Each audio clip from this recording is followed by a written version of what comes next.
దేవుని వాక్యాన్ని మనం విందాం.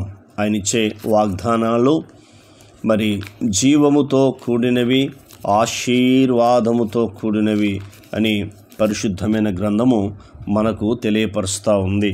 నిజమే, యేసుక్రీస్తు యొక్క కృప, ఆయన దయ, ఆయన కాపుదల ఎంత అమూల్యమైందో నీవు వాక్యాన్ని చదివినప్పుడు, వాక్యాన్ని ధ్యానించినప్పుడు, వాక్యాన్ని విన్నప్పుడు నీకు అర్థమవుతుంది. మరి అపోస్తలుడైన పౌలు ఫిలిప్పీ యొక్క సంఘానికి ఆయన మాటలు రాసి ఇలా తెలియజేయమని పరిశుద్ధాత్ముడు పౌలు ద్వారా రాయించాడు. ఏమని రాయించాడో మనం చూద్దాం. ఫిలిప్పీ రాసిన పత్రిక 4వ అధ్యాయము 19వ వచనము 20వ వచనము మనము చదివి ధ్యానించుకుందాం. కాగా దేవుడు తన ఐశ్వర్యము చొప్పున క్రీస్తు యేసునందు మహిమలో మీ ప్రతి అవసరమును తీర్చును. చూసారా, ఎంత అద్భుతమైన మాట. రెండవది, మన తండ్రి అయిన దేవునికి యుగయుగములకు మహిమ కలుగునుగాక. Amen, amen.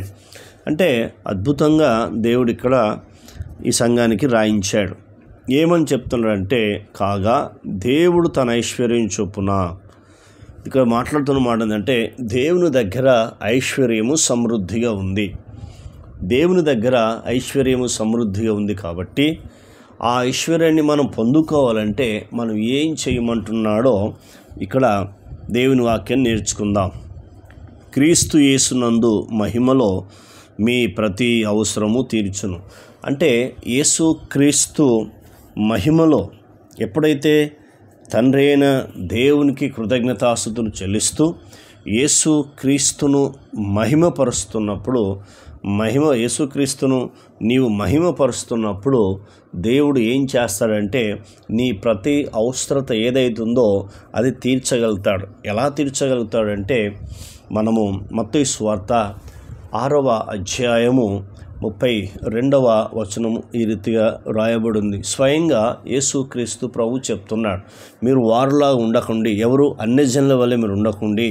అంటే ఏమి తిందుము, ఏమి తాగుదుము, ఏమి ధరించుకుందుము అని వస్త్రం కొరకు కానీ ఆహారం కొరకు కానీ దేని కొరకు, దేహం కొరకు చింతపడకూడని చెబుతూ, ఇవన్నీ మీకు కావాలని మీ పరలోక తండ్రికి తెలియను అని యేసుప్రభు వారు తన నమ్మిన శిష్యులతోనూ తను వెంబడిస్తున్న అనేక జనాంగంతోనూ చెప్తూ ఉంటాడు. నిజమే, నీకు నాకు ఏమి కావాలో తండ్రి అయిన దేవుడికి తెలుసు.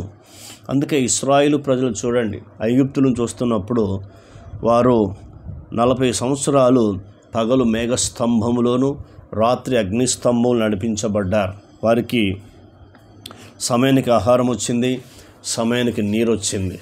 మంచి శ్రేష్టమైన ఆహారం పెట్టినా కూడా వాళ్ళు సనిగారు. ఇదే ఆహారమా, ఎప్పుడు ఇదే మన్నానా అని చెప్పి రకరకాలుగా వాళ్ళు సనిగారు. కానీ దేవుడు వారికి ఇచ్చాడు. తర్వాత వాళ్ళ వస్త్రములు పాతగిలలేదు, అలాగే వాళ్ళ చెప్పులు అరగలేదు, వాళ్ళ కాళ్ళు కూడా వాపు రాలేదని పరిశుద్ధమైన గ్రంథం చెప్తుంది. కాబట్టి దేవుడు నీ ప్రతి అవసరాన్ని తీర్చాలి. ఆర్థిక ఇబ్బందుల నుంచి విడుదల కలగాలి. నువ్వు పడుతున్న ప్రయాస వ్యర్థంగా పోకూడదు. అది చినిపోయిన సంచలేసినట్టు ఉండకూడదు. నీ ప్రతి అవసరం తీర్చబడాలంటే నువ్వు యేసుక్రీస్తుకు సమయం ఇస్తూ, యేసుక్రీస్తు మీద ఆధారపడుతూ ఆయన వైపు ఎప్పుడైతే చూడగలుగుతావో తండ్రి అయిన దేవుడు నీకు వాగ్దానం చేస్తుందంటే మాట్లాడుతున్న మాట అమూల్యమైన మాట. తన ఐశ్వర్యం చొప్పున క్రీస్తు యేసునందు మహిమలో మీ ప్రతి అవసరము తీర్చునని అపోస్తలుడైన పౌలు ఈ యొక్క ఫిలిప్పీ యొక్క సంఘానికి తెలియపరుస్తున్నాడు.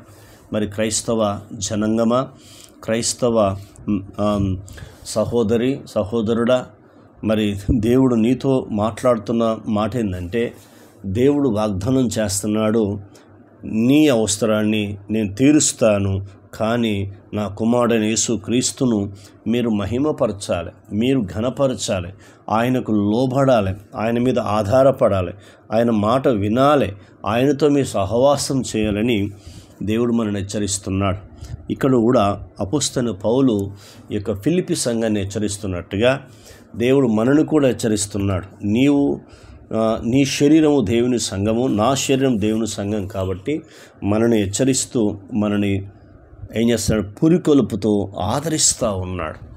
నిజమే, ఈనాడు ఎందుకు మన ప్రతి అవసరం నీ తీర్చబడట్లేదు, మీ ప్రతి అవసరం ఎందుకు తీర్చబడట్లేదు అంటే క్రీస్తు యేసును మహిమపరచకపోవడం, వాక్యం చదవకపోవడం, ప్రార్థన చేయకపోవడం, ఆదివారం మందిరంలో ఉండకపోవడం, ఇంట్లో ఉదయకాలం సాయంకాలం కుటుంబ ఆరాధన చేయకపోవడము, ప్రతి ఆదివారం మందిరంలో ఉండకపోవడం, పనుల మీద ఉన్న శ్రద్ధ ప్రార్థన మీద నాడు చాలామందికి లేకపోతుంది.